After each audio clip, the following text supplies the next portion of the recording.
بسم اللہ الرحمن الرحیم۔ آپ صلی اللہ علیہ وسلم کی لائف سے ایک اور ویڈیو، اور آپ صلی اللہ علیہ وسلم کی زندگی سے آج کا جو کانٹینٹ ہے وہ ہے واز فرمانے کا انداز، یعنی جو آپ صلی اللہ علیہ وسلم جو واز فرماتے تھے، لوگوں میں بیان کرتے تھے، وہ کیسے فرماتے تھے۔ ٹھیک ہے، آپ صلی اللہ علیہ وسلم مسجد میں واز فرماتے تو عصا مبارک کے ساتھ ٹیک لگا لیتے۔ آپ لوگوں نے دیکھا بھی ہوگا جمعے کی نماز میں جب عربی کا خطبہ دینے کے لیے امام کھڑے ہوتے تقریر کے بعد اردو کی، تو ہاتھ میں ڈنڈا سے انہوں نے عصا پکڑا ہوتا ہے، تو آپ صلی اللہ علیہ وسلم بھی ایسے ہی کرتے تھے۔ اور اگر آپ جنگ میدان میں ہوتے تھے تو وہاں پر کمان جو ہوتی ہے، تیر کمان کا جو کمان ہوتا ہے، اس کو ٹیک لگا کے آپ صلی اللہ علیہ وسلم اس کے سہارے سے آپ کھڑے ہوتے تھے۔ وعظ تلقین کے خصوصی اور مختصر جلسے تو ہر نماز میں یا مختصر دوسرے وقتوں میں ہوتے رہتے تھے، لیکن آپ صلی اللہ علیہ وسلم جو ہے نا، وہ ایک خاص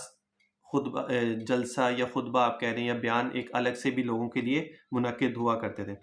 مگر افادہ عام کی غرض سے ایک جلسہ بھی کبھی کبھی طلب کر لیا کرتے تھے لوگوں کے فائدے کے لیے بھی۔ ٹھیک ہے، جیسے عام آج کل بھی ہوتا ہے مسجدوں میں، فجر کی نماز کے بعد جو ہے وہ درس قرآن ہو جاتا ہے، وہ بھی ایک بیان ہی ہوتا ہے نا، خطبہ ہی ہوتا ہے ایک، اس دور میں خطبہ کہتے ہیں، ابھی بیان کہہ لو۔ اور اسی طرح عصر کے بعد چھوٹی سی مجلس ہو جاتی ہے، کوئی کتاب پڑھ لیتا ہے، جیسے کوئی حدیث کوئی بیان کر دیتا ہے، عشاء کے بعد جیسے کچھ مسجدوں میں ہو جاتا ہے۔ تو مختلف ٹائموں میں مختلف جگہوں پہ یہ چیزیں ہوتی رہتی ہیں، تو اسی طرح وہاں پہ بھی ہوتا تھا، لیکن آپ صلی اللہ علیہ وسلم لوگوں کے فائدے کے لیے نا کچھ الگ سے چیزیں بھی کرتے تھے۔ ٹھیک ہے،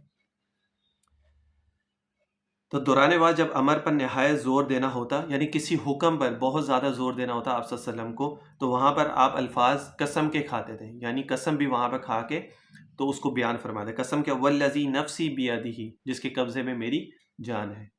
تو آپ صلی اللہ علیہ وسلم یہ الفاظ وہاں پہ استعمال کرتے اور اس چیز کو فورسلی اس چیز کو بیان کرتے، یعنی حکمن بیان کرتے کہ آپ سب کو جہاں محسوس ہوتا کہ یہ چیز لوگوں کے لیے بہت فائدہ مند ہے اور اس کے اوپر عمل کرنا ضروری ہے، تو وہاں آپ صلی اللہ علیہ وسلم جو ہے وہ قسم کھا کے اور اس چیز کو بیان فرماتے تھے، تاکہ لوگوں کو پتہ چل جائے کہ آپ صلی اللہ علیہ وسلم قسم کھائی تو واقعی یہ کوئی بہت امپورٹنٹ بات ہے، کوئی عام بات نہیں ہے۔ تو یہ طریقہ ہوتا تھا آپ صلی اللہ علیہ وسلم کا واعظ فرمانے کا لوگوں کے اندر۔ ٹھیک ہے، تو چھوٹے موٹے بیان تو ہوتے تھے، صبح فجر کی نماز کے بعد بھی آپ صلی اللہ علیہ وسلم کا بھی بیان ہوتا تھا، اس طرح آپ فرماتے تھے، لوگوں کی اصلاح کرتے تھے، لوگوں کو چیزیں بتاتے تھے۔ تو یہ ہمارے لیے بھی ہے کہ جو خطیب ہیں، جو امام مسجد ہیں، اگر تو مسجدوں میں جیسے سوسائٹیوں کی مسجد ہوتی ہے تو وہاں پہ بڑی پابندیاں ہوتی ہیں، تو وہاں پہ آپ کے لیے کرنا مشکل ہوتا ہے، لیکن اگر جو سوسائٹی کے باہر یہ مسجد ہوتی ہے تو یہ چیزیں آپ لوگوں کے ذہن میں ہونی چاہیے کہ لوگوں کی اصلاح کے لیے اور اس طرح کے جو دین کو سکھانے کے لیے، اختلافی باتیں نہیں کہ جہاں پہ اپنے مسلک کی مسجد ہے تو وہاں پہ اپنے مسلک کو ہی اجاگر کر رہے ہیں، باقی چیزیں سب چھوڑ دی، ایسا نہیں ہونا چاہیے۔ ایک دین کو سمجھانے کے لیے، دین کو بتانے کے لیے، لوگوں کی اصلاح کرنے کے لیے وہاں پہ یہ چیزیں ضرور ہونی چاہیے، یہ سنت بھی ہے۔ آپ صلی اللہ علیہ وسلم کا بھی یہ عمل تھا، آج ہم بھی اگر یہ عمل کریں گے سنت پہ بھی عمل ہو جائے گا۔ تو یہ ہمارے خطیب ہیں جو واعظ